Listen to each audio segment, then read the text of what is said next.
ప్రేమకు ఏమి కావాలి 4వ ఎపిసోడ్ చూద్దామా? అలా ప్రతిరోజు ఆ అమ్మాయి అతను వేసిన తోట వైపు చూస్తుందా లేదా అని ఆ అబ్బాయి ఎదురు చూడటంతోనే సరిపోయింది.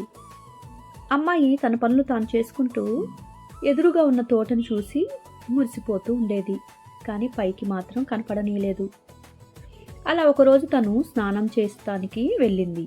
అనుకోకుండా ఆ అబ్బాయి ఆ అమ్మాయిని ఫాలో అవుతూ వచ్చాడు. ఆమె స్నానం చేయటం చూశాడు. తనకి ఏం చేయాలో అర్థం కాలేదు. ఆ అమ్మాయికి చెప్పకుండా వెనక్కి వెళ్ళిపోదాం అనుకున్నాడు. కానీ అది తప్పనిపించింది తనకి. అందుకే ఆ అమ్మాయి వచ్చేదాకా బయట వెయిట్ చేశాడు. అనుకోకుండా అమ్మాయి కూడా అతను చూసినట్లు గమనించింది. అమ్మాయికి కూడా ఏం చేయాలో అర్థం కాలేదు. చాలా మొహమాటంగా సిగ్గుగా అనిపించింది.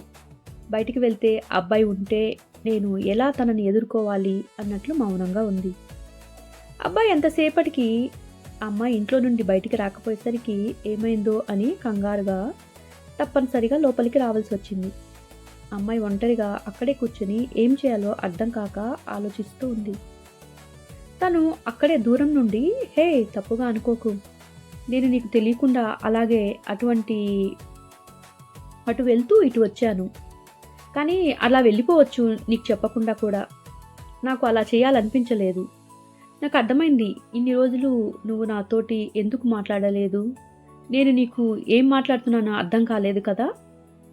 అందుకని నేను కూడా నీకు అర్థమయ్యే భాష నేర్చుకున్నాను. నేను చాలా రోజుల నుండి చూస్తున్నాను. ఎప్పటి నుండి అంటే నిన్ను మీ అన్నయ్య ఎత్తుకొని మా ఇంటికి తీసుకొచ్చినప్పటి నుండి. అవును, మీ అమ్మ చనిపోయినప్పుడు నీకు అసలు ఏమీ తెలియనంత వయసు. ఆ రోజు నుండి నేను మీ అన్నయ్య నిన్ను కాపాడుకుంటూనే వచ్చాము.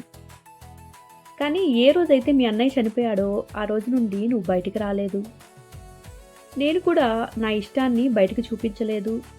మీ అన్నయ్య కోల్పోయిన దుఃఖం నాకు కూడా ఉంది. కానీ నేను నీడలాగే నీ వెంటే ఉన్నాను. ఎప్పటికీ కూడా నీ నీడలా కాదు, నీలో ఉండిపోవాలి అనుకుంటున్నాను. అది నీకు ఇష్టమైతేనే అని చెప్పాడు. ఆ అమ్మాయి మౌనంగా ఉంది, మాట్లాడకుండా. అర్థమైంది, నీకు మనుషులతో మాట్లాడాలి అన్నా కూడా భయమని నాకు తెలుసు. నీకు ఎప్పుడు నీ మనసు నెమ్మదిగా ఆలోచించి ధైర్యాన్ని తెచ్చుకుంటుందో ఆ రోజే నువ్వు నాతో మాట్లాడచ్చు. నీకు కావాల్సినంత టైం తీసుకో. నేను నిన్ను ఏమీ ఇబ్బంది పెట్టను, విసిగించను. అలా అని విరక్తి చెంది వెనక్కి అయితే వెళ్ళిపోను, అది మాత్రం గుర్తుంచుకో అని చెప్తూ ఉన్నాడు. మరి దానికి అమ్మాయి సమాధానం ఇస్తుందంటారా? నెక్స్ట్ ఎపిసోడ్ కోసం ఎదురు చూస్తూ ఉంటారు కదా.